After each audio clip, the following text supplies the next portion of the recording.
Hello everyone and welcome back to Panic Peak. Let me know where you are listening from in the world by leaving a comment, and if you like the episode, please like and subscribe. Now, let's get cozy, and let's begin. It was supposed to be a simple shortcut, an easy path through the darkness to get us to the town before the storm hit. We'd been driving for hours, the road stretching endlessly beneath our tires, until we found ourselves in a desolate stretch of highway that seemed to have no end.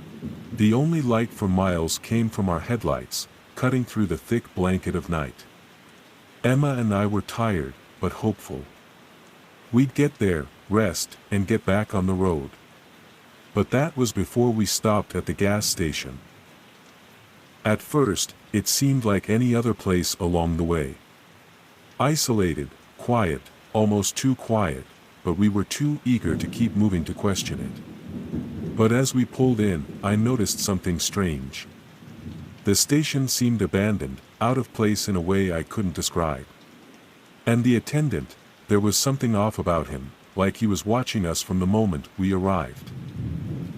It was supposed to be just a quick fill-up and a moment to stretch our legs, but when I turned the key to leave, the engine sputtered and died. That was when the air around us began to shift, when the whispers began. When the road to nowhere became a path we couldn't escape. I slammed my hand against the steering wheel, frustration creeping in. "Come on, start. Don't do this now," I muttered under my breath. Emma, her voice barely audible, reached out to touch my arm. "Maybe we should ask the attendant for help," she suggested, her eyes wide with unease. I nodded, but the thought of being stuck here, in the middle of nowhere, sent a chill down my spine. The station had been quiet when we arrived, and the thought of asking the strange man for help only made my stomach turn. Still, we didn't have a choice. I stepped out of the car, the cold night air biting at my skin. The gas station seemed emptier now. The dim lights above the pumps flickered, casting unsettling shadows. As I approached the attendant's booth, the door creaked open on its own, and I froze for a moment. The man was standing there, just as he had been before, his gaze fixed on me, but now, something about his expression felt different, hardened, almost predatory. "Car trouble?" he asked, his voice as dry as the air around us. "Yeah, the engine just died. I was hoping you could take a look," I said, trying to keep my voice steady. "We're trying to get to the next town, but it looks like we're stuck." The attendant just nodded, his eyes never leaving mine. "You won't make it that far," he said, his tone flat. "The road up ahead is closed due to the storm. Best turn back while you still can." I frowned, glancing back at the dark stretch of road behind us. It was hard to believe that such a small stretch of highway could be completely blocked, but I trusted the man's knowledge. There was no sign of a roadblock, no barricades, but he seemed so certain. "You sure?" "I thought it was just some rain," I said, trying to keep calm. The attendant leaned closer, his voice dropping to a near whisper. "You don't want to go down that road. Trust me. You won't be able to turn back once you do." His eyes darted over my shoulder to the shadows beyond the station, and for a fleeting moment, I thought I saw something move just outside the light's reach. I glanced back at the car, my nerves beginning to fray. "All right, fine," I said, forcing a smile. "We'll head back." Emma's soft voice from behind startled me. "We don't have much of a choice, do we?" she asked, her face pale. She stepped up beside me, her eyes scanning the shadows, just as I had. I nodded, and we began to walk back toward the car, but as I reached for the door handle, a strange sound caught my attention, a faint creak, like the wind moving through trees. Except there were no trees. No wind. Just silence. And then, the sound of something dragging. A heavy, deliberate scrape across the gravel. I froze, my heart pounding in my chest. "Emma, did you hear that?" I whispered. Her eyes were wide with fear, her hands gripping the car door for support. "I hear it." I turned slowly, scanning the edges of the gas station and the empty road beyond, but there was nothing. No one. Just the darkness stretching out, swallowing everything in its path. Yet the dragging sound grew louder, as if coming closer. Closer. The hairs on the back of my neck stood up. Something wasn't right. The attendant, his figure now looming near the back of the gas station, was watching us with an unsettling intensity. His lips curled into a tight, almost imperceptible smile. He said nothing. He didn't need to. His presence alone spoke volumes, dark, threatening volumes. I turned back to the car, my fingers trembling as I tried the door again. "Emma, stay close," I said, my voice tight. But when I looked at her, she was standing motionless, her face pale and eyes glazed. She was staring past me, staring at the shadows beyond the station. At something moving. "Emma," I said, shaking her gently by the arm. "What's wrong?" She didn't respond. Not at first. But then, her mouth parted slightly, and her voice came out in a low murmur. "They're here, they're watching us, we shouldn't have come." A cold shiver ran down my spine. "Emma, stop. You're scaring me." I turned to face the attendant, hoping he could help. But when I looked at him again, he was gone. The door to the station booth was wide open, swinging in the wind that hadn't been there moments before. I reached for Emma again, but her eyes were no longer focused on me. She seemed to be looking past me, into the shadows, where something was moving. Slowly, the figure took shape, a tall, twisted silhouette dragging something heavy behind it. A sound, a sickening scrape, came from the shadows. Closer now. The figure was taller, too tall, and it moved with a disturbing, jerky motion. The scraping sound echoed through the night, so loud it felt like it was inside my skull. I turned to run, but Emma's grip tightened on my arm. "Don't leave me," she pleaded. "We're not safe here, you can't leave." I felt a cold rush of panic. Something was terribly wrong, but I couldn't bring myself to leave her. I wanted to scream, but the words wouldn't come. Instead, I pulled her toward the car, my heart racing in terror. That's when the whispering began, low at first, like wind rustling through dry leaves, but then it grew louder, more insistent. It was no longer a single voice. There were many. All speaking in a language I couldn't understand, their words twisting around me like a noose tightening. Then, Emma's voice broke through the noise. "They're here for us, we can't go back." Her eyes locked onto mine, and for a brief moment, I saw nothing but darkness. Her pupils were dilated, her face void of any emotion, as if she was no longer the woman I knew. The dragging noise grew louder still, now right behind me. My breath caught in my throat. I dared to look over my shoulder. The figure was closer, its outline clear in the dim light, its grotesque shape almost otherworldly. It was dragging something, or someone, behind it, their body scraping across the gravel. And then, as if it had been waiting for us all along, I heard the final, chilling whisper, just behind my ear. Asterisk, you're too late. Asterisk. And then, everything went black. When I woke up, I was back in the car. The engine was running, but the station was gone. No gas pumps. No attendant. No shadows. Just the endless road that stretched on ahead. The storm had passed, and the night felt strangely calm, as if nothing had ever happened. Emma was sitting next to me, her eyes closed, her head resting against the window. She looked peaceful, like nothing had disturbed her. But something was off. The way her body sat too still, the vacant expression on her face, it was as if she was no longer the person I had known. I drove on, the road stretching out before me, but I couldn't shake the feeling that the road was endless. That I had passed through a place where time and space didn't matter. And I wasn't sure whether I'd ever be able to leave it. The road to nowhere had claimed us, and we were still trapped, caught in its twisting labyrinth of shadows and whispers, never to escape.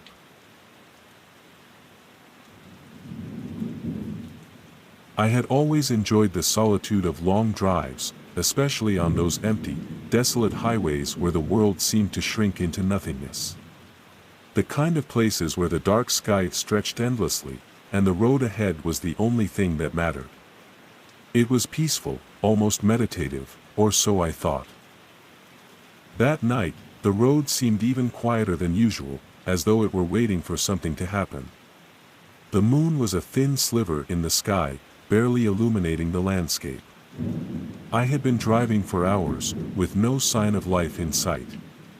The air outside felt thick and still, as if nature itself held its breath. But as the miles stretched on, an unsettling sensation began to creep over me. It was subtle at first, a sense that something wasn't quite right, that I wasn't as alone as I thought. It started with the headlights. I had passed through several small towns, but now the road was completely barren, no gas stations or rest stops for miles. I checked my rearview mirror. A pair of headlights. At first, they seemed like just another late-night driver, far enough behind to be nothing more than a shadow in the glass. But as the minutes passed, those headlights didn't disappear. They stayed there, following me at a steady distance. I tried to ignore it, told myself I was just being paranoid. But as I glanced back again, the uneasy feeling grew. The car was still there. It was almost as if it had been with me the entire time, but now, it felt too close. The silence pressed in on me. I slammed my foot down on the accelerator, pushing the car faster, faster, faster. I could feel the weight of the night closing in around me, but I couldn't outrun the sensation that something was chasing me. The headlights in the rearview mirror remained steady, as though taunting me, daring me to outrun it. My hands gripped the wheel, sweat slicking my palms, heart thudding against my chest. Every time I glanced back, the car was a little bit closer. But there was something else, something I couldn't place. The headlights, now unmistakably bright, seemed to burn through the darkness, no matter how fast I went. My mind raced, trying to find any explanation for what was happening. Was it another traveler? Maybe someone just going the same way? But there was no other car on the road. No sign of anyone else. And yet, the car stayed there, always following, always too close. I swerved through curves, desperate to lose it, but the car mirrored every movement. It wasn't just following me, it was anticipating me, waiting for me to make a move. Each time I looked back, it was closer, its headlights almost blinding now, filling the mirror with their fierce glow. A surge of panic bubbled up in me, and I slammed the brakes. The car's headlights flickered for a split second, and I saw a shadow in the reflection, a fleeting glimpse of something that looked wrong. I took off again, my foot pressing down harder on the gas pedal, but the car was right behind me. I couldn't shake it. I couldn't outrun it. I wanted to scream, but all that came out was a shaky breath. Then, ahead, a dense fog began to roll in, swallowing the road, the trees, and everything around it. I could barely see more than a few feet in front of me. The headlights from the car behind me vanished into the mist, swallowed whole as if they had never been there at all. The road felt colder now, the air thicker, and something deeper, more oppressive, settled in my chest. I slowed, my hands trembling as I passed through the fog. The car had vanished. It was gone. But my heart still pounded, and my mind screamed with the awareness that something had been there. I couldn't explain it, but I knew I had been followed, hunted. The eerie silence in the car felt deafening. I didn't know how much time had passed, but when the fog began to thin out, I saw a faint light in the distance. It was a gas station, old and run down. I didn't care anymore. I just needed a place to stop, to breathe, to gather myself. I pulled into the lot and parked under the flickering neon lights, the gas station's single lamp casting long shadows across the cracked pavement. I got out of the car, hoping the air would help clear my head, but it felt like the chill had seeped into my bones. I walked toward the small, dimly lit building, the sound of my footsteps the only noise breaking the silence. The door creaked as I opened it, and the smell of stale coffee and cigarette smoke hit me. The attendant behind the counter barely looked up as I approached. He was an older man, his face lined with age and time, but his eyes were wide and sharp. "You traveling alone?" he asked, his voice low, but not unfriendly. I nodded, still shaken. "Yeah, I'm just passing through." He studied me for a moment, then said, "You don't look like you've been alone." I frowned, trying to make sense of his words. "What do you mean?" He didn't respond immediately. Instead, he nodded to the window, where I had parked. "I saw a car pull in behind you. The one that followed you, that is." My blood ran cold. I glanced outside, but there was nothing. No car, no headlights, no sign that anything had been there at all. "What car?" I asked, my voice barely above a whisper.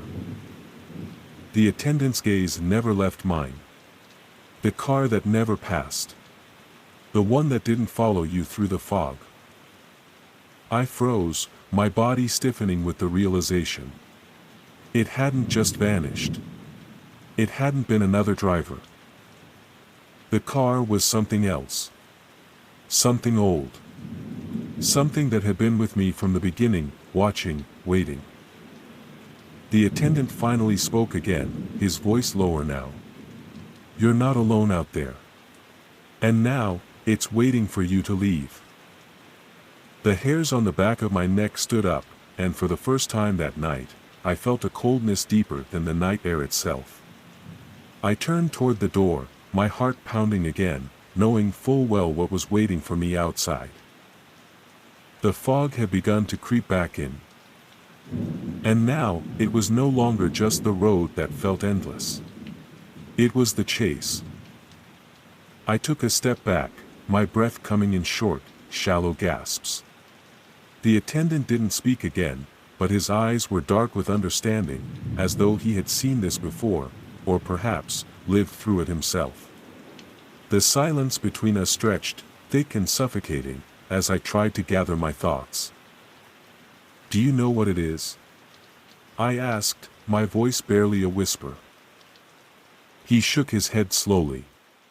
"No one does. It's been here longer than anyone can remember. A car that never passes. A presence that never leaves." He paused, his gaze flickering to the door as the fog outside seemed to pulse, thickening. "It waits. It always waits." I turned toward the window again, my heart in my throat. The dim, flickering lights outside cast an eerie glow on the empty parking lot. There was no sign of any car, no headlights, but I knew better than to trust the absence of sound. The presence was there, just waiting for me to leave. Waiting for me to make that fatal mistake. I felt my pulse hammer in my ears. I couldn't stay here forever. I couldn't keep running from something that was never going to stop. The fog outside swirled and thickened with an unnatural speed, curling like tendrils, creeping closer, pulling everything into its grasp. The attendant's voice cut through my thoughts, soft but firm. It's not the road you should fear, not the fog. It's what follows you. And the longer you stay, the more it knows. If you leave now, if you leave before it feels you're trapped, you might have a chance. I nodded mechanically, too afraid to speak, too afraid to ask what happened to the ones who hadn't left. The ones who had stayed, hoping that time would break the hold. The door creaked open as I stepped out into the night, my feet hesitant on the cracked pavement. The fog swirled around me, its tendrils wrapping tighter, as though reaching for me, urging me to stay. The air was thick, and for a moment, I could almost feel the weight of something behind me, its unseen gaze pressing into my back. I didn't dare look. I couldn't. I climbed into my car, the engine rumbling to life as I threw it into gear. My hands shook as I gripped the steering wheel, staring straight ahead. I wasn't sure if the fog was clearing or if it was just closing in, but I couldn't look behind me. Not this time. Not ever again. I drove. I drove like I had never driven before, faster than I should have, my eyes focused solely on the endless stretch of road ahead. The car was behind me once more. I could feel it, even without glancing at the rearview mirror. It was there, following, waiting. No matter how far I went, how fast I drove, it would always be just behind me, never passing, never moving on. I could feel its presence in my bones, in my chest. That same oppressive weight, the suffocating silence, the cold dread creeping up my spine. The highway stretched on endlessly, as it always had. But now, it wasn't just the road that was endless, it was the pursuit. And I knew, deep down, that no matter how far I ran, no matter how many miles I put between us, it would never stop. It would never let me go. The silent pursuit had already begun. And it would never end. The wind howled as the snowstorm raged on, a force of nature that seemed determined to swallow everything in its path. A family, on their way to visit relatives in a small, remote town, found themselves caught in the sudden fury of a blizzard. What had started as a pleasant winter drive soon became a desperate battle against the elements. The mountain road twisted ahead of them, steep and treacherous, the path nearly invisible under a blanket of swirling snow. The radio crackled with static, and the only sound that filled the car was the eerie whistling of the wind outside. As the storm worsened, their car skidded off the icy road and came to a halt, trapped in a world of white. They were stranded. With no other choice but to leave the safety of their vehicle, they stepped out into the blinding snow, squinting against the freezing wind. In the distance, they saw a faint light, a beacon of hope or perhaps a warning. As they walked toward it, their only thought was escape, and yet what awaited them inside that isolated cabin would change their lives forever. The storm came out of nowhere. One minute, the sky was a dull gray, and the next, it felt as if the mountain itself was unraveling. Snowflakes swirled in a violent, unrelenting frenzy, turning the road ahead into a featureless blur. My breath came in sharp gasps as the wind screamed against the car, and Dad cursed under his breath, desperately trying to control the wheel. "We're losing traction," he muttered, eyes fixed on the icy road. Suddenly, the tires hit a patch of ice, and before anyone could react, the car skidded sideways. The sound of metal screeching against ice echoed in my ears as we spun out of control, finally coming to a sickening halt in a snowbank. The engine sputtered and died, and silence fell. "Great," Dad said, staring at the thick veil of snow outside. "We're stuck." Mom immediately began checking the phone, but there was no signal. I could feel the tension in the car, thick and heavy. Outside, the storm was only getting worse. Snow piled up against the windows, and the wind howled like a living thing. "We have to get out of here," Mom said, her voice shaky. There's no way we're staying in this car all night. Dad nodded. Let's see if we can find some shelter nearby. We bundled up, the cold already creeping through the car. With no other options, we began trudging through the knee-deep snow, heads down to protect ourselves from the biting wind. The snow whipped around us, stinging our faces, and each step felt like an eternity. I couldn't shake the feeling that we were being watched. I looked over at Mom and Dad. They were both scanning the area, but their eyes were clouded with worry. We had no idea where we were going, or how far we had to walk. The snowstorm blurred everything, turning the world into an endless sheet of white. Then, through the swirling snow, I saw it, a faint light in the distance. Look! I shouted, my voice barely audible above the roar of the wind. There's something ahead. Dad squinted through the snowstorm. A cabin? I think you're right. Let's move. We pushed forward, our legs aching as we fought against the wind. The light grew brighter, and soon, we were standing before a small, isolated cabin, its windows glowing warmly in the otherwise desolate landscape. The door stood slightly ajar, and as we approached, the warmth of the place beckoned us inside.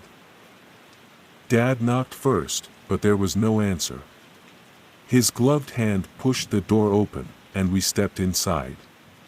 The warmth hit us like a blanket, and we hurried to shed our coats. The cabin was small, dimly lit by an old lantern hanging by the door.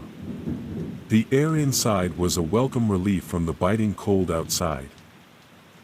But something felt wrong. The room was too still. The air was thick, heavy with the smell of damp wood and something faintly sour. My eyes scanned the room, and that's when I saw him. A figure stood in the far corner of the room, barely visible in the shadows. His face was obscured, but his eyes, bright, unsettling, locked onto mine with an intensity that made my skin crawl. "Welcome," he said in a low voice. "You're the first in a long time." Dad frowned, his protective instincts kicking in. "Who are you?" The man stepped forward, his movements slow, deliberate. He looked weathered, older than his years, with a coat of thick fur that seemed out of place in this isolated cabin. "I've been here for years," he muttered, his voice rough. "Trapped. Like you will be." A chill crept down my spine. "What do you mean?" "You won't leave. None of you will. Not until the storm clears. If it ever does." Mom looked around, suddenly feeling the weight of the room. "We can't stay here forever. We need to get to town." The man's eyes darkened. "You don't understand. You're not the first to seek shelter here. And you won't be the last. There's no way out, not for you, not for anyone." My heart began to race. I could feel the oppressive silence settling in. The cabin seemed to shrink around us as the man's words lingered in the air, hanging heavy with dread. "You don't have a choice," he said, his voice low and cold. "You'll stay here until the storm passes. If it ever does." The door slammed shut behind us, and the wind outside howled louder than before. The storm was no longer just a weather event. It had become a prison, one we were trapped in with him. The man stepped forward, and as he did, something about his face flickered, like a shadow that wasn't quite real. He smiled, but it wasn't a friendly gesture. It was more like a warning. And then, as if on cue, the lights flickered and went out, leaving us in darkness. I could hear the man breathing, his presence all around us. A scream built in my chest, but before I could even take a breath, I felt his cold hand on my shoulder. "There's no way out, child," he whispered. "None of you will leave until it's time, and even then, you may not want to." The weight of his words settled over me like the snow outside, a never-ending storm. Days passed in the cabin. The storm raged on for what felt like days. I couldn't tell anymore. We were trapped in the cabin, and as the hours dragged on, a suffocating sense of dread gripped me tighter. The man, his presence was always there, lurking in the shadows, never speaking unless absolutely necessary. He never ate, never slept. He just watched. The cold never seemed to leave us, no matter how much we huddled together by the fire. Mom tried to remain optimistic, suggesting that we just needed to wait it out. Dad, on the other hand, was restless. Every so often, he would stand up and pace, as if trying to find a way out, but every time he reached for the door, the man would simply turn his unblinking gaze on him, and Dad would hesitate, unsure whether it was wise to defy the stranger. I began to feel like we were losing something vital. My body grew weaker with each passing day, and I could see the same happening to Mom and Dad. We barely spoke anymore. The man had an odd power over us, like a cloud hovering in the corner of my vision, reminding me that there was no escape. He would smile that chilling smile and then retreat into the shadows again, waiting for the storm to take its course. The silence in the cabin was unbearable. Sometimes, I would hear whispers in the walls, voices that weren't ours. Other times, the fire would flicker and crack, as if someone, or something, was moving around just outside our reach. I began to see things. Shadows that moved of their own accord. Strange, fleeting figures in the corners of my vision. And always, the man's eyes, watching, waiting. The breaking point. One night, as the storm howled outside, a noise broke through the silence, loud, a crash of thunder-like force. I jumped up, heart pounding. Dad was already at the door, his hand on the knob. "I'm getting us out of here," he said, his voice shaking. "No, Dad," I cried, reaching for his arm. "You can't. It's not safe." The man stepped forward from the shadows, his face eerily calm. "It's too late. There's no way out for you. You'll be like all the others." "What others?" Dad demanded, turning to face the man. The stranger's face twisted into something grotesque, his features warping and shifting. For a moment, his true form showed, dark, inhuman eyes that seemed to peer straight through us, as though we were nothing but fleeting shadows to him. "You'll understand soon enough," the man said. "You'll understand when the storm comes for you too." Suddenly, the door slammed open with an ear-splitting bang. Snow and wind surged into the cabin, and the temperature plummeted. In the doorway stood another figure, someone who looked like a man, but with an unmistakable aura of malevolence about him. The stranger smiled. And then I realized. The storm wasn't just a storm. It was a cycle. A trap. The next morning, the storm ceased. The cabin door was open, and the wind had died. We stepped outside, unsure of what we would find. The man, he was gone. But I knew we hadn't truly escaped. The world outside was different, empty, cold, and quiet. The snow-covered land stretched out endlessly, and in the distance, there was nothing. No road. No town. No sign of life. As we trudged through the snow, I could feel the presence of the storm still lingering.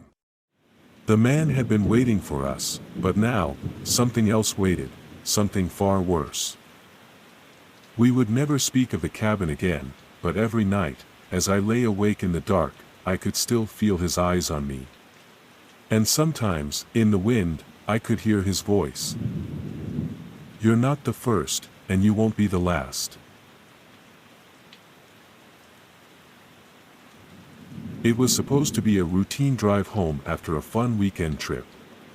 A chance to unwind and laugh about all the ridiculous things we'd done in the woods. But now, as the car glided down that long stretch of highway, a strange tension filled the air. The kind of tension that gnawed at your thoughts, making you feel as if something was wrong, though you couldn't put your finger on it. The roads were empty, the night too quiet, and the world outside the car felt off. I'd heard the stories before, those unsettling tales people tell about strange things happening on deserted roads, about being followed by things that shouldn't be. I had never believed them, of course. Until now. That's when we saw it. An old, run-down gas station, glowing faintly under the dull light of a distant, flickering sign. It looked like it hadn't seen life in years, but we needed gas. And the next station wasn't for miles. So we stopped. The wind howled, and the dark seemed to press in from every side, as if the world itself was holding its breath. "Let's just get this over with," Mark muttered as he parked the car, and we all stepped out. The night air was colder than I expected, biting into my skin as I walked towards the pumps. The gas station looked abandoned, nothing like the ones we were used to. The old metal pumps were rusted, some of the lights were flickering, and the tiny convenience store was boarded up. It looked like no one had been here in ages, yet there was an eerie sense of presence, like the building was still holding on to something, waiting for something. We'd been driving for hours, and no one had said much since we left the campsite. I could feel my eyes growing heavy, but something about the station made me feel more awake than ever. Every creak of the building, every gust of wind that rustled the dead leaves along the parking lot made my skin crawl. "We need gas," Mark said, trying to break the tension as he walked over to the pump. His voice sounded strange, almost forced, and I could sense that he felt it too, the unease in the air. I lingered by the car, my eyes scanning the surrounding darkness. The highway stretched endlessly in both directions, the road barely visible beyond the dim light of the station. There was something unsettling about how empty the night was. Not a single other vehicle in sight. No animals, no sounds except for the wind and the distant rustle of trees. Then, I saw them. Figures. They were standing at the edge of the road, where the pavement met the dense forest. At first, I thought I was imagining things, maybe shadows cast by the dim lights of the station. But as my eyes adjusted, I realized they were real. There were 5 of them, all standing perfectly still, their backs to the trees, facing us. Their clothes were tattered, their forms tall and unnaturally thin, as though the shadows themselves had taken on shape. I couldn't make out their faces, but I could feel them, watching us. "Do you guys see that?" I asked, my voice barely above a whisper. Mark, who had been focused on filling the tank, paused, then looked up. His eyes narrowed as he squinted into the darkness. "What the hell?" I swallowed hard. "They're staring at us." Sarah, who had been sitting in the car, leaned forward, her face paling as she caught sight of them. "What are they doing? Who are they?" I wanted to believe it was nothing. That we were all just tired, our minds playing tricks on us. But deep down, I felt the panic start to rise. These figures weren't just strange, they were wrong. They didn't belong here, on this empty stretch of road, in this desolate place. And yet, they were there, unmoving, waiting. "We should go," I said, trying to sound calm, but my voice trembled. Mark nodded, his face growing taut with concern. He finished pumping the gas quickly and hurried back to the car, slamming the door behind him. The car's engine roared to life, and I looked over my shoulder one last time at the figures. They hadn't moved. At least, not at first. I turned back around, staring out the windshield, trying to calm my racing heart. But as we began to pull away from the station, I felt a sudden, icy chill crawl up my spine. I glanced at the rearview mirror. The figures were moving.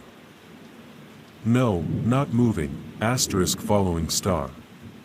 They were walking at a slow, deliberate pace, their bodies casting strange, long shadows in the glow of the headlights.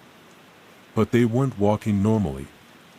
Their legs seemed stiff, like they were gliding across the ground, not touching it fully, as if they were floating just above the surface. And worst of all, they were getting closer. "Mark, they're following us." I gasped, my breath catching in my throat. Mark's face grew pale, his knuckles gripping the steering wheel so tightly his hands were white. "No. That's not possible. We're just imagining it. They can't be following us." But I could see it. Each time Mark turned the wheel, each time the car veered left or right, the figures matched our movements. They never slowed down, never hesitated. They were always right there, behind us, moving with a purpose. And their eyes, dark and endless, seemed to grow larger the further we drove. There was no escaping them. The road ahead seemed to stretch on forever, and yet no matter how fast we went, they were always in our rearview mirror, just a few steps behind. Mark pushed the pedal to the metal, the car screaming down the highway, but the figures were still there, their presence so overwhelming it felt like the darkness itself was chasing us. Then, the headlights flickered. Once. Twice. "Not now, not now!" Mark shouted, slamming his hands on the wheel as the engine sputtered. The car lurched violently, and we all screamed as the lights blinked out, leaving us in complete darkness. The only thing we could hear was the faint hiss of the tires against the road and the thundering of our hearts.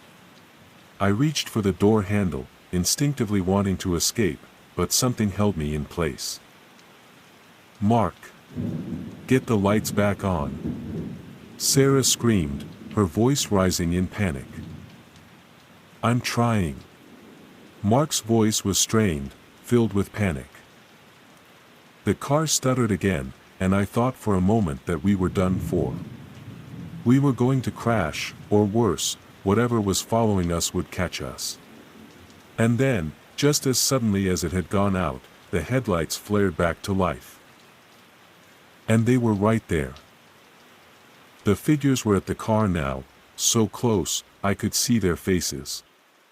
They were pale and gaunt, their eyes black voids, hollowed out as if they had been drained of all humanity. Their mouths moved soundlessly, their lips curling into something that might have been a smile, but it was too twisted, too wrong. I recoiled in terror. "Mark, go! Go!"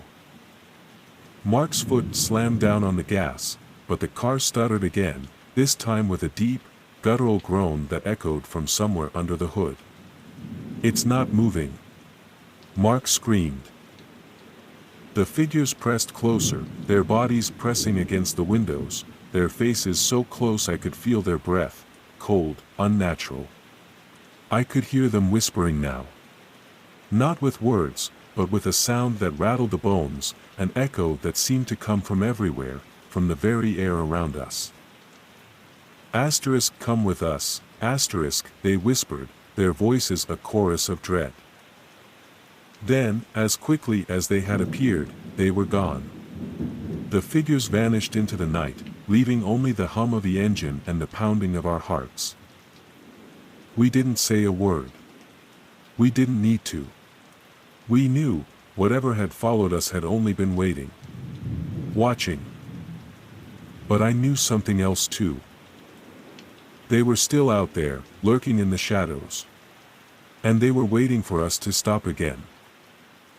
We didn't speak for the rest of the drive. There was nothing to say. The only sound that filled the car was the sound of our breathing, shallow and fast, as if we were all running from something we couldn't escape. And maybe, just maybe, we never would. It's been weeks since that night. We've all tried to forget, try to move on. But there are things you can't outrun. Things that follow, that never let you go. Every time I drive down an empty highway, I look over my shoulder. Every time I stop, I feel the weight of unseen eyes. I never see them, but I know they're there. Sometimes, late at night, when the silence is too thick, I hear the whispers again. Faint, hollow. They don't say much, just the same words. Come with us. And I wonder, how long will they wait before they come for me again?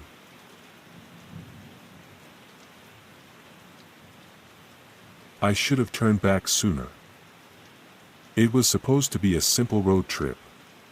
A quiet, late-night drive through the countryside to clear my head, a brief escape from the chaos of my life.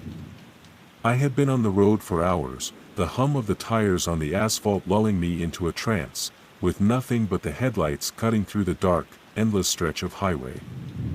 The emptiness of the road gave me a sense of solitude, but as the miles passed, an unsettling feeling began to grow in the pit of my stomach. The farther I went, the more the night felt like it was closing in on me. I glanced at the clock on the dashboard. It was late, later than I realized. Too late to turn back now. The headlights from passing cars had long since disappeared, and I hadn't seen another vehicle for miles. The air was still, the kind of stillness that felt unnatural, as though the world itself had fallen silent and forgotten about me. That's when I saw it. A roadblock. A barricade placed abruptly in the middle of the road, with its bright orange cones glowing in the dark. There was no sign warning me, no detour signs or lights from nearby towns. Just an empty, desolate stretch of asphalt and that roadblock. I slowed down, unsure of what to do. But in that moment, I realized just how alone I truly was. The road, long and isolated, was my only companion. The air grew heavier, more oppressive. A chill prickled my skin. The sound of the engine and the tires on the road, which had once been soothing, now seemed to echo back in the silence. I put the car in reverse, the headlights casting long shadows behind me. I wasn't sure where to turn. I couldn't go forward.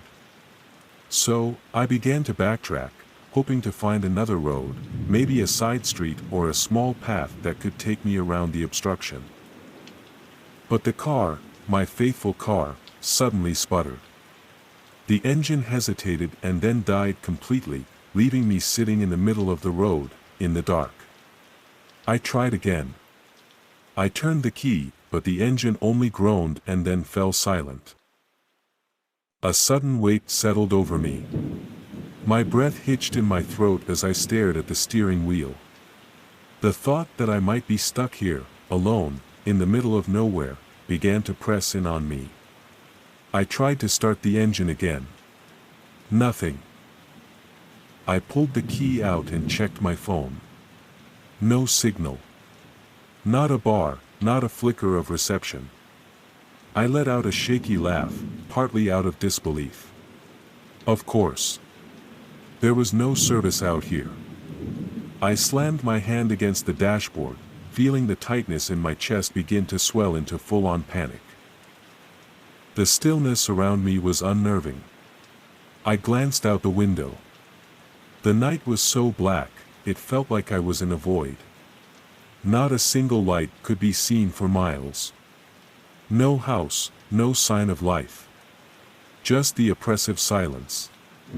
I turned the car's headlights off, hoping to save the battery, and sat back for a moment to think. I glanced at the roadblock again. It stood like an imposing sentinel in the middle of the highway. Its orange cones glowed faintly in the light of my car's remaining headlamps. The blinking caution lights on top seemed to mock my helplessness, flashing in a rhythmic pattern, as if counting down to something I didn't understand. I needed help. I had to find someone, anyone, but there was no way of knowing how far the nearest town was. I decided to try walking. Maybe I could find a house, a gas station, or at least some sign of civilization. But as I opened the door and stepped out of the car, the chill of the air hit me like a physical blow. It felt wrong. The wind whispered through the trees, but there was something in the sound, something unsettling. The hairs on the back of my neck stood up. I glanced back at my car, the lonely light of the headlights casting eerie shadows on the road. There was nothing. No movement. Just the dark horizon stretching on and on. I shut the door, locking it behind me. I had to stay close. I couldn't risk wandering too far from the car. Not out here. So I leaned against the hood, trying to steady my breathing. I checked the time.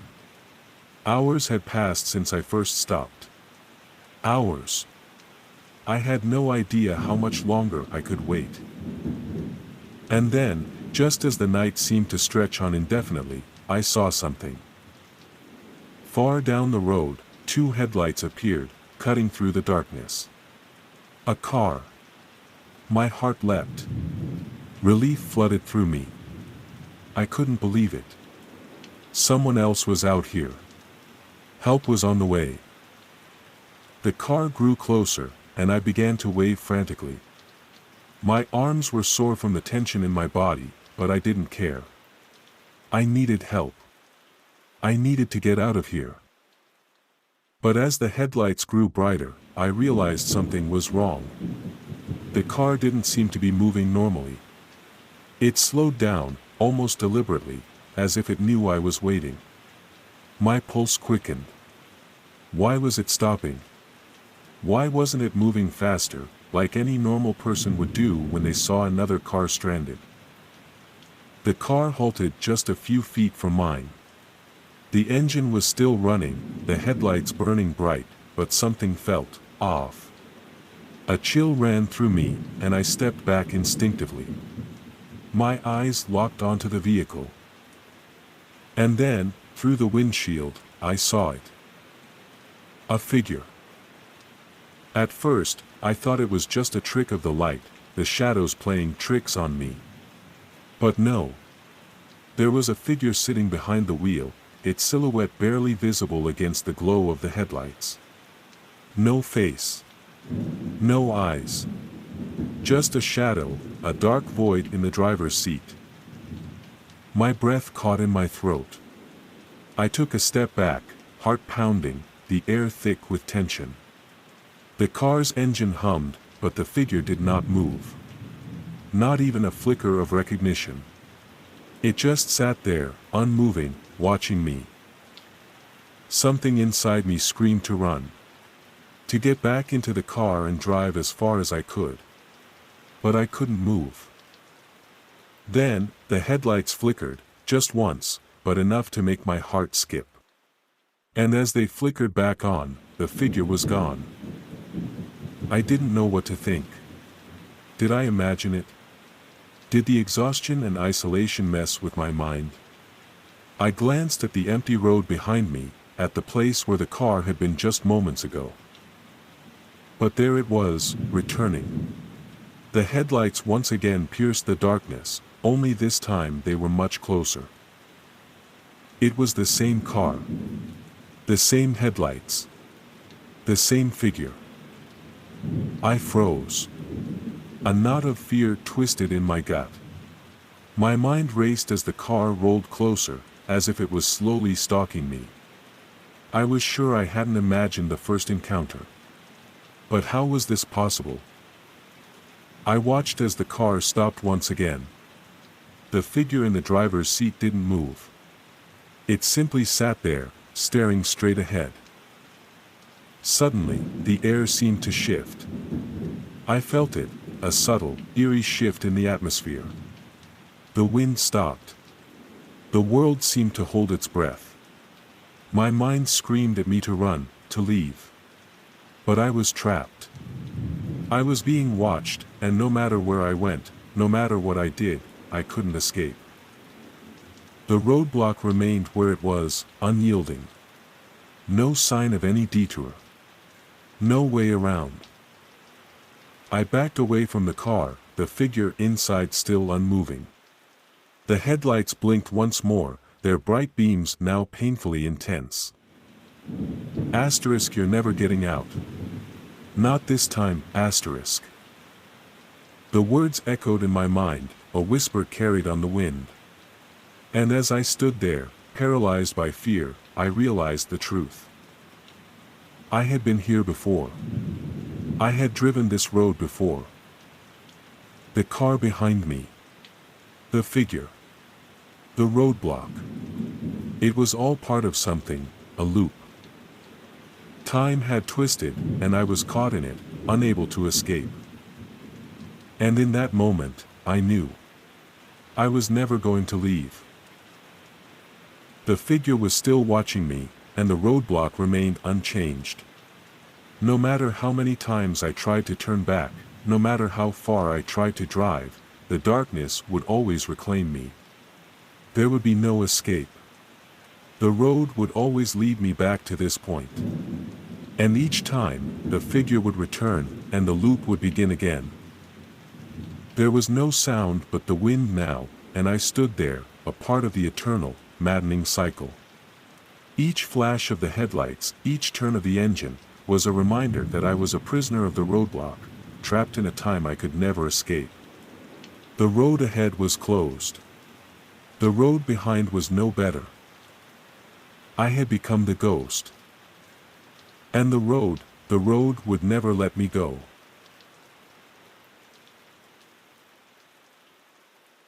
It had been a long haul, one of those drives that stretched into the night, where the clock on the dashboard seemed to mock me with its slow crawl. The world outside had dissolved into a sea of snow and wind, the kind of blizzard where visibility was so poor that the headlights barely cut through the white haze. The road was desolate, nothing but snowbanks and a few scattered trees bending under the weight of the storm. I hadn't seen another vehicle in hours, not that I was complaining. The monotony of the drive was only broken by the occasional groan of the truck's engine and the tires scraping against the slick road. My eyes were heavy. The truck's rumble became a lullaby, and for a moment, I let myself drift, only for the sharp sting of the cold air that seeped in through the vents to jolt me back awake. I checked the GPS again. Nothing. The same long stretch of road. The same endless white. I rubbed my eyes, squinting through the windshield, when suddenly, a faint flicker of light caught my eye. A sign. A diner, just a few miles ahead. I squinted against the snow, praying it wasn't some hallucination, but sure enough, there it was, a flickering neon sign with the word diner glowing weakly against the storm. It was the first sign of life I'd seen in what felt like an eternity. I didn't hesitate. The thought of warmth, of food, of human contact, made me press harder on the gas pedal. My stomach growled, the hunger gnawing at me, as the truck rumbled forward. As I pulled into the diner's parking lot, the tires crunched over the icy gravel, and the snowstorm seemed to close in around me, as though the storm itself was alive. The diner was small, weathered but still standing, like it had been here for decades, barely clinging to the edge of time. The lights above the door flickered, casting an eerie glow over the parking lot, but something about it, something about the silence that surrounded the place, felt off. I shook my head, trying to shake off the unease. It was just a diner, right? Nothing more than a place to grab a bite and warm up. But the closer I got to the door, the more the hairs on the back of my neck stood up. I pushed open the door, and the rush of warmth hit me immediately. It was a stark contrast to the biting cold outside, but there was something wrong about it. The air inside was thick, stale, as if the warmth was struggling to survive against the icy chill that seemed to have seeped into the very bones of the place. The low hum of a refrigerator buzzed in the background, but otherwise, there was a strange, unsettling silence. The waitress behind the counter looked up as I stepped in, her face pale, her eyes vacant. She didn't smile or greet me, just stared, her expression blank. I forced a smile and took a seat at the counter, trying to ignore the growing sense of discomfort in my chest. The other patrons, all men by the looks of them, sat in booths around the diner, their faces turned toward me. Their eyes followed my every move, but not one of them spoke. Not a word. Not even a glance of acknowledgement. It was like they were statues, frozen in place, their expressions frozen as well. I glanced around, trying to make sense of it. The place wasn't exactly clean, but it wasn't filthy either. The grease from the grill mixed with the smell of stale coffee and the faint scent of something metallic. It was the kind of place you'd expect to find in some backwoods town, stuck in time. But there was no one in a hurry to leave. They just stared. The waitress slid a menu across the counter without a word. I opened it, half-heartedly scanning the options, but I couldn't focus. My mind was racing. The silence was thick. I could feel their eyes on me, but no one spoke, not even when the coffee pot was placed in front of me, silently refilled, and the plate of greasy eggs and bacon set in front of me without a word. I tried to eat. I tried to make myself feel normal, but it was impossible. I couldn't shake the feeling that something wasn't right. The shadows in the corners of the diner seemed to stretch, to move on their own, as though the place itself was alive and watching me. I stood up abruptly, my heart pounding. I left a few bills on the counter, but the waitress didn't react. She didn't even acknowledge my exit. I couldn't stay. I couldn't breathe in that place any longer. As I stepped outside, the biting cold hit me again, and I breathed a sigh of relief. But that feeling of unease lingered, gnawing at my gut, as though the diner was a trap I had narrowly escaped. I jumped into the truck, cranked the engine, and pulled out, the tires slipping slightly on the slick road. But something wasn't right. The storm had intensified. Snow lashed against the windshield with renewed fury, and the wind screamed as it whipped through the trees, making the world outside feel even more suffocating, like the entire universe was closing in on me. Then I saw it, something moving in the snow. At first, I thought it was just the wind, the snow shifting in the storm. But no. These were shapes. Dark, long shadows flitting across the snowbank, moving faster than the wind itself. My heart skipped a beat.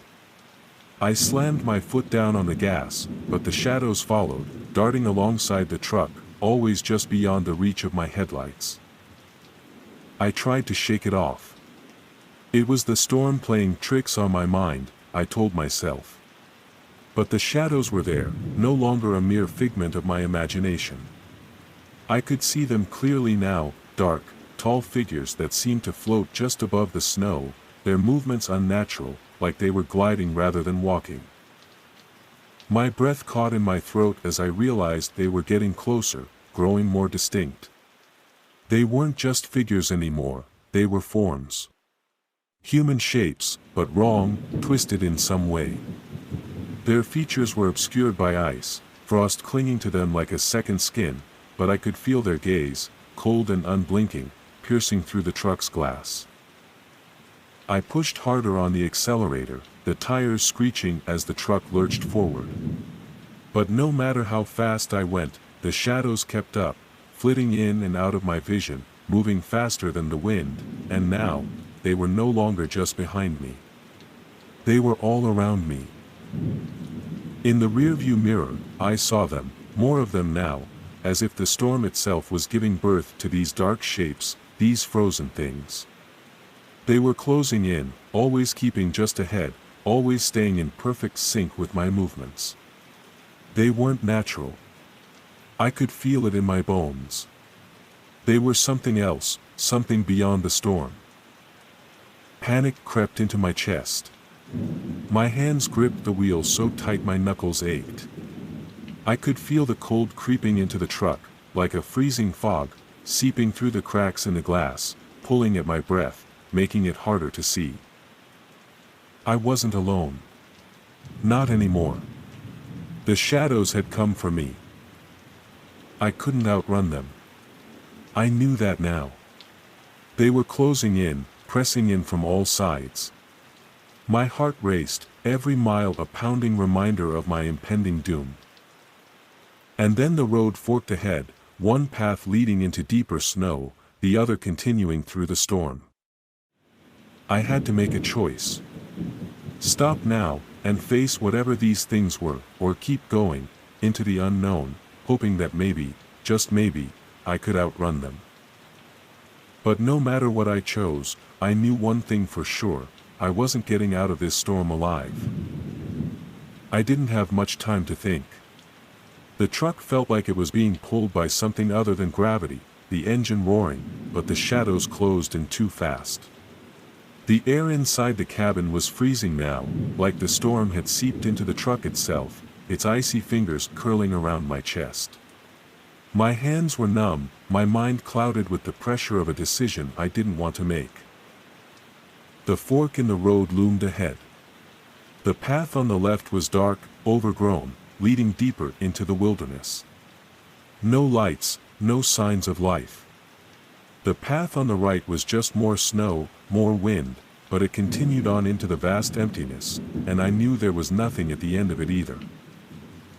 I slammed the wheel to the right, my breath shallow, panic rising like bile in my throat. The truck veered sharply, tires screeching on the slick road, but the shadows were already there, too close. They were no longer just following, they were converging, their forms beginning to take shape, solidifying as they closed the distance. I saw them now, tall, twisted figures, their faces obscured by a mask of frost, hollow, like they had been trapped in the snow for far too long.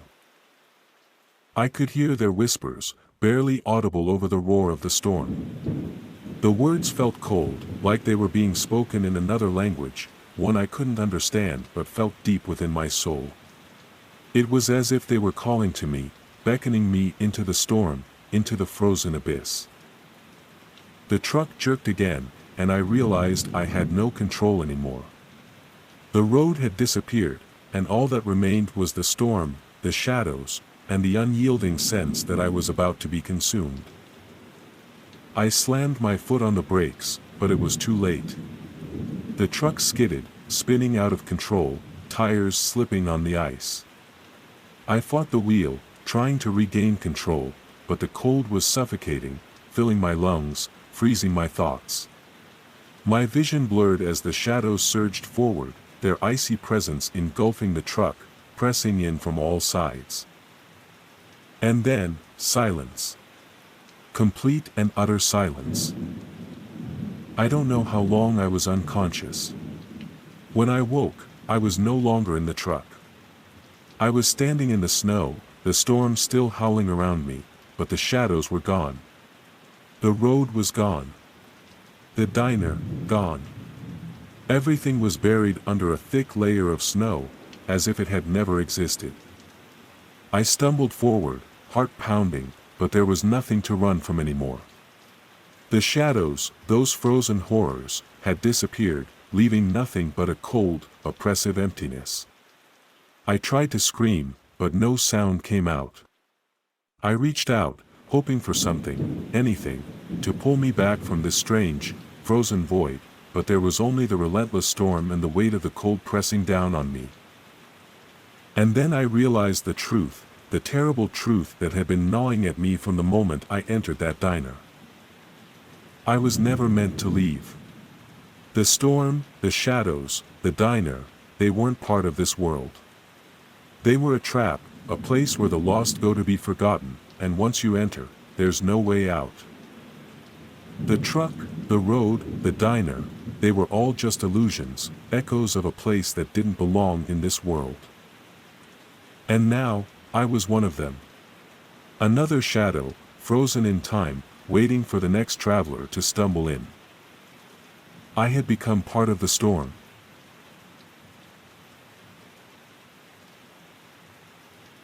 It was supposed to be a simple road trip, a quick escape from the city, a chance to unwind, to break free from the endless grind. Greg, my husband, had planned it all. He said it would be the perfect weekend getaway for our family, just the four of us, heading to a cabin upstate to relax, laugh, and forget about everything for a while.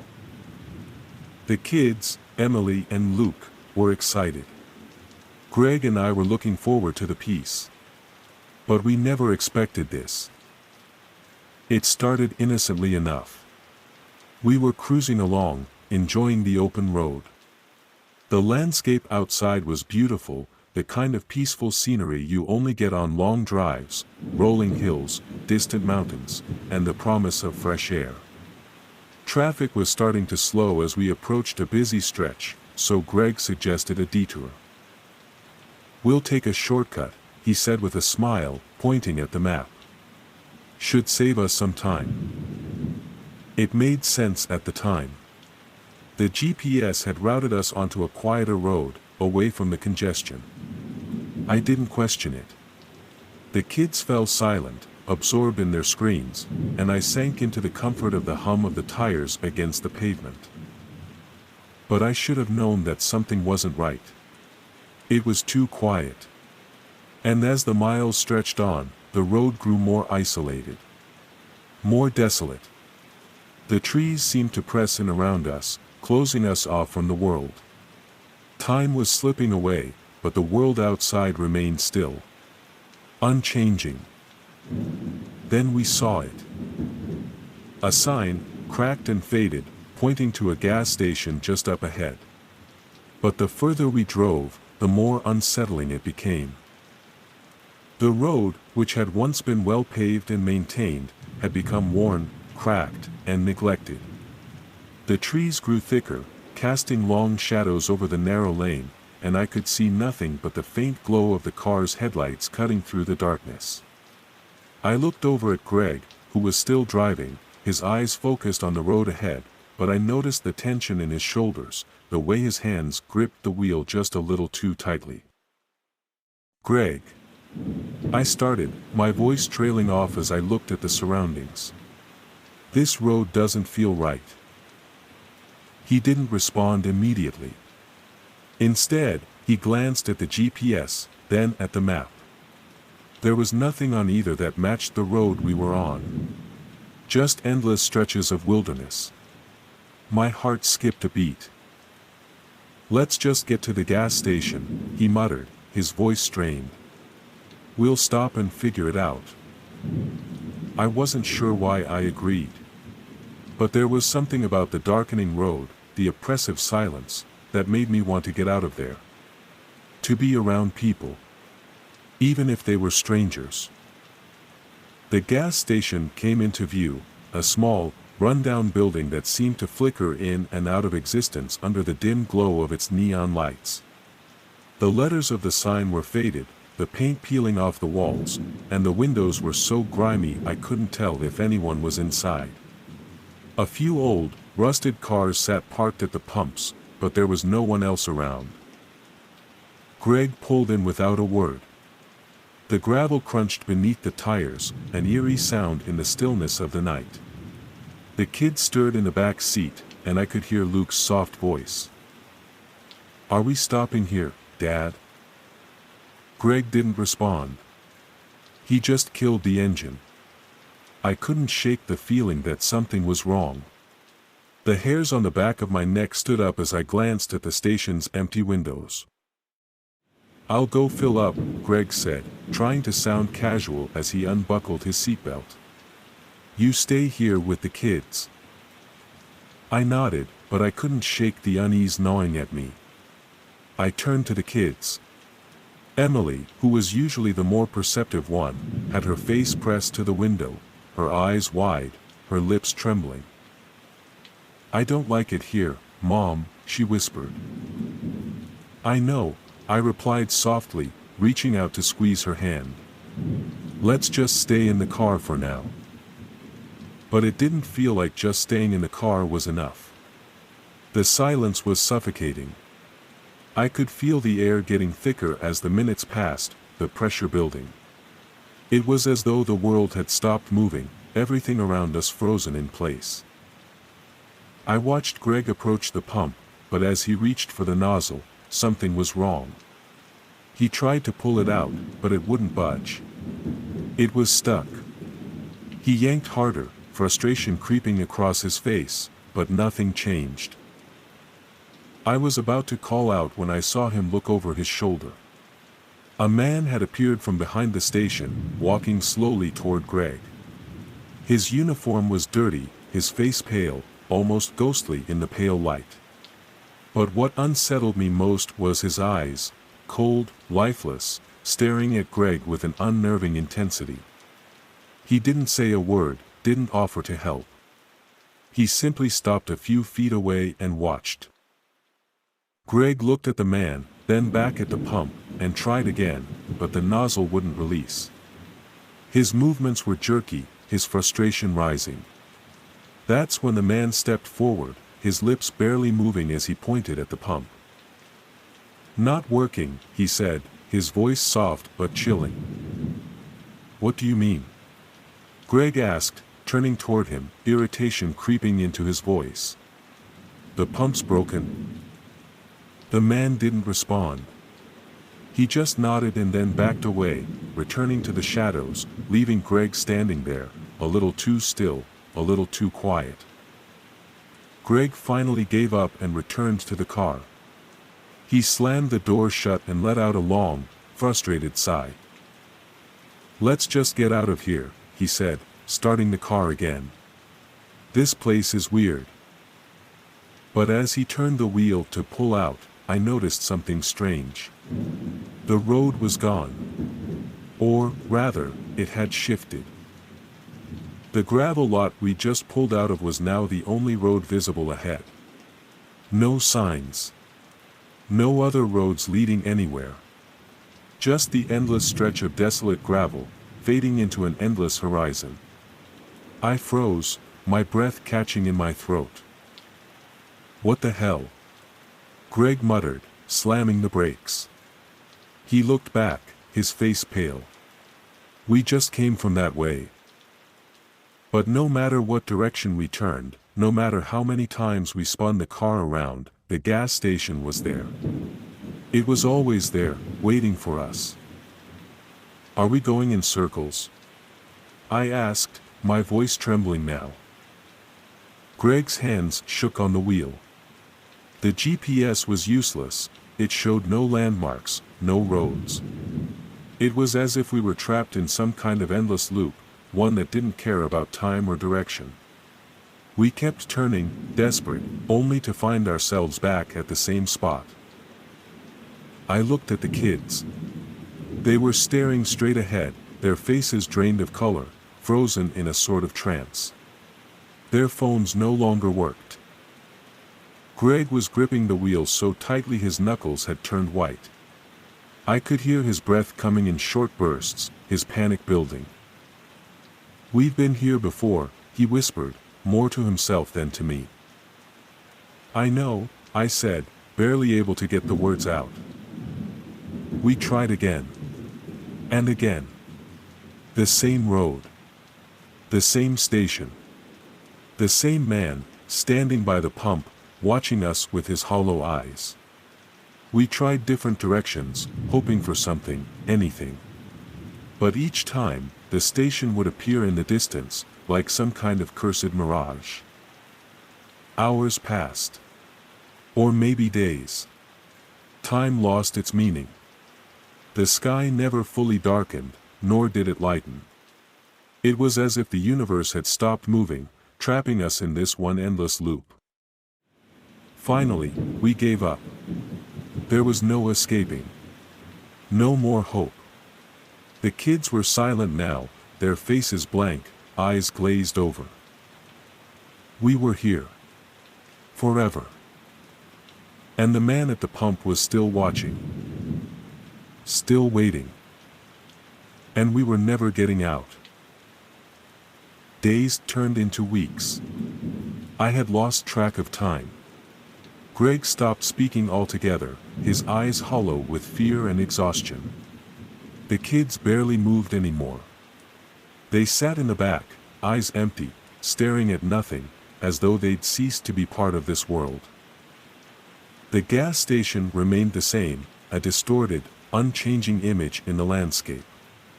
Every time we drove up to it, we hoped for something different. But it never was.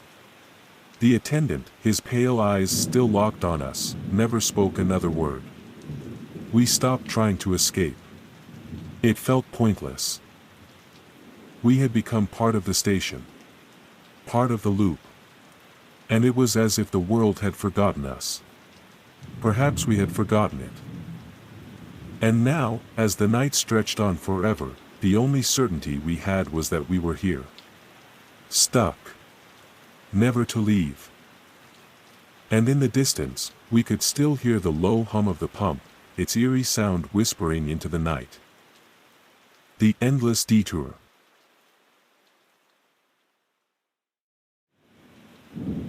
It was supposed to be a simple trip, one of those cross-country road trips where you laugh at the dumb jokes, swap stories, and leave behind the mundane routine of everyday life. My friends and I were excited for the adventure, the thrill of the unknown, the open road ahead of us. We'd been planning it for months, picking out all the places we'd visit, the landmarks we'd see, the diners we'd stop at. But somewhere along the way, we made one decision that would change everything. We decided to take a shortcut.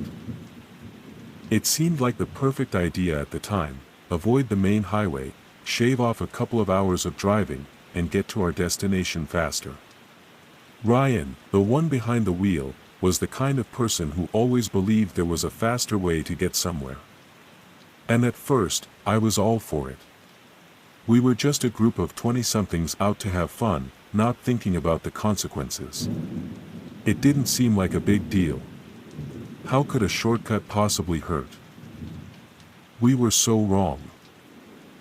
We passed through small towns, the kind that seemed to be stuck in time, dusty roads, abandoned storefronts, and houses that looked like they hadn't been lived in for decades. I don't think we realized how isolated we were becoming until the last town faded from sight behind us. The landscape had changed too, rolling hills and forest giving way to desolate stretches of empty land. The road was narrower, overgrown in some places, and the sky above us darkened faster than it should have, like the sun had been swallowed whole. It was dusk when we pulled into the old gas station. The place looked like it hadn't seen a customer in years, the pumps rusted, and the air thick with the scent of dust and something metallic. The old man behind the counter was hunched, his eyes sharp despite his age, a weathered face hidden beneath a wide-brimmed hat. He didn't greet us like most people would, instead just stared as we got out of the car. "You're taking the shortcut, huh?" he asked, his voice raspy. "Yeah, why?" Ryan, who was driving, answered with a half-smile. The old man didn't smile back. His gaze was steady, unsettling. "Don't," he said flatly. "That road's been abandoned for decades. Strange things happen on it, people disappear." We all laughed, trying to shake off the unease that clung to the air. It was just an old man with too many ghost stories, right? We assured him we'd be fine and piled back into the car. As we drove off, I glanced back at the gas station in the rearview mirror. The old man stood there, watching us, his figure growing smaller as we sped away. But I couldn't shake the feeling that his eyes never left us. I should have listened. We all should have. The road seemed fine at first, just like any other country highway. But as the night fell, something began to shift.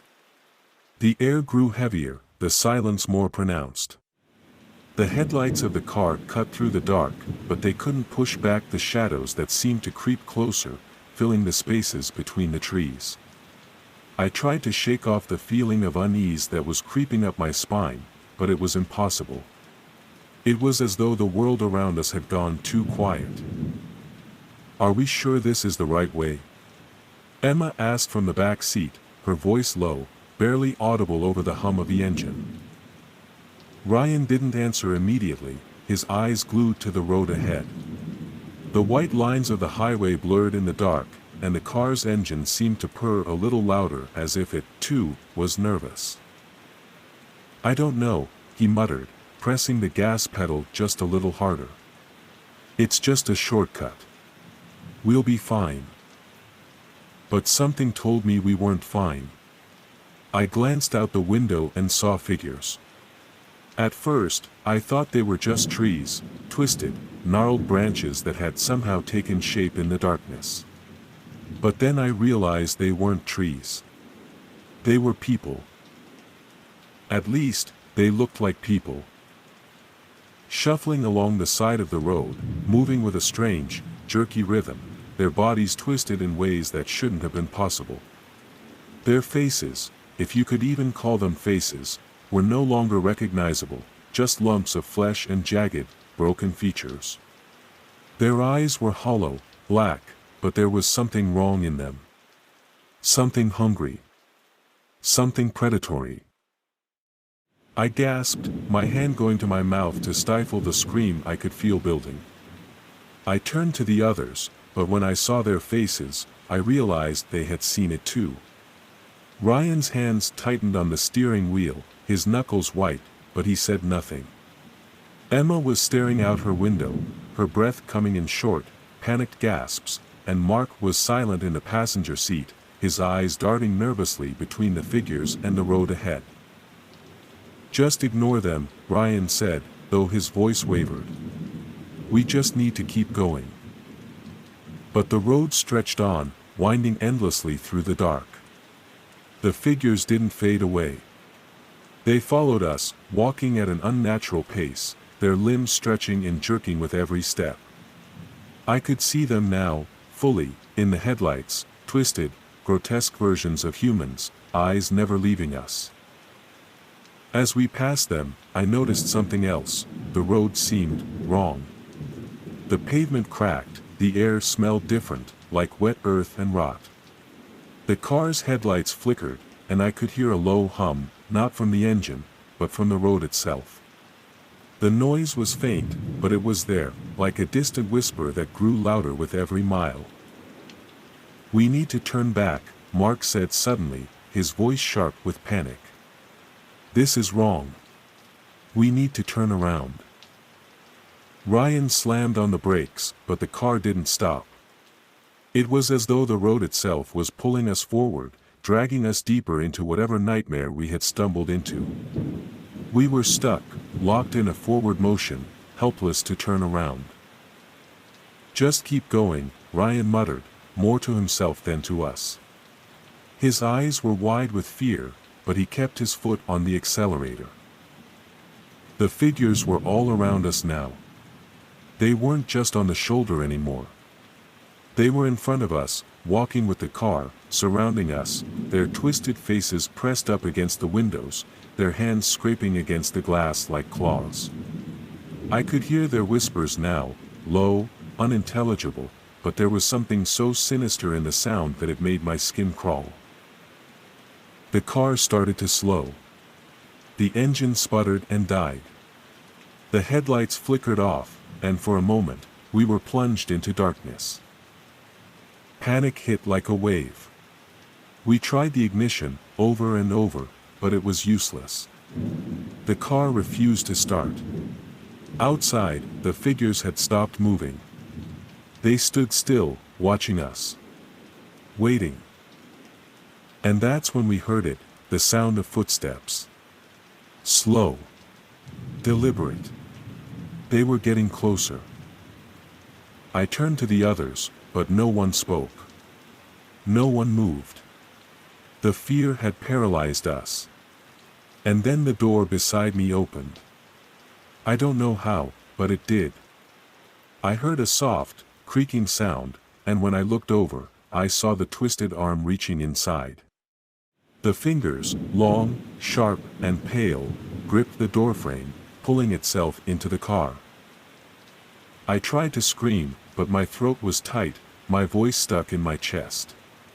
The thing, whatever it was, inched closer.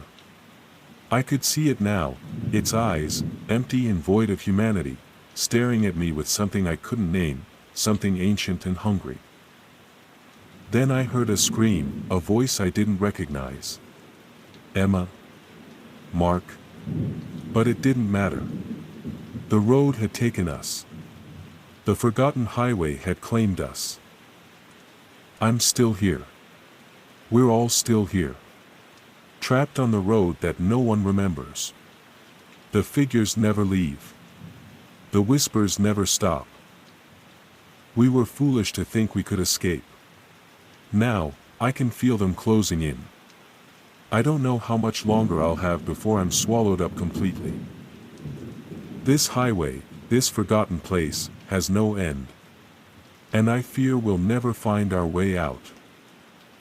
The car has been still for what feels like an eternity now, but the figures haven't moved. They're standing around us, circling like vultures, waiting for the right moment to strike. It's impossible to tell how long we've been here. It could have been hours, days, or even longer. Time doesn't seem to matter on this highway. The only thing that matters is that we're here, and we can't leave. We tried everything to escape. The doors won't open. The windows won't roll down. The engine won't turn over.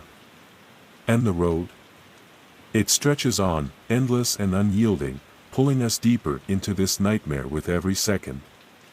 I can't even see the path ahead. All I know is that the darkness around us is suffocating. Every attempt to flee only takes us farther into the void, like we're walking in circles, never getting closer to anything but the grotesque, disfigured figures that surround us. I can hear them now, whispering in my ear, their voices soft, like a chorus of 1,000 voices murmuring all at once. It's maddening, drowning out everything else. I know they're trying to pull us in, break us, make us just like them, twisted, hollow, lost. One by one, the others are changing. Ryan's eyes, once full of defiance, are clouding over, his face pale and blank, as though the weight of the road has drained him of everything that made him human. Emma's body is stiff, her mouth open in a silent scream, but no sound comes out. Mark, who was always the strongest of us, has stopped moving altogether, his eyes glazed, staring at nothing. I know what's happening to them. They're becoming part of the highway, part of whatever twisted force keeps this place alive. The figures, they were once like us, travelers, wanderers, who took the shortcut and never returned. Now, they're just husks, twisted versions of the people they once were, doomed to wander this forsaken road for eternity. I'm still here, but I don't know for how long. I can feel the pull growing stronger, an invisible force tugging at my mind, at my soul. It's getting harder to think, harder to remember what we were supposed to be doing here. The highway has claimed us all, and I'm next. But even as the darkness closes in, I know one thing for certain: there's no way out. We are the forgotten now, the lost ones. And we will never escape the highway that has swallowed us whole. I only hope someone finds this. Maybe someone will stop here. Maybe they'll hear the warnings we didn't. But I fear they'll make the same mistake we did. And then, they'll never leave. Just like us. Just like me.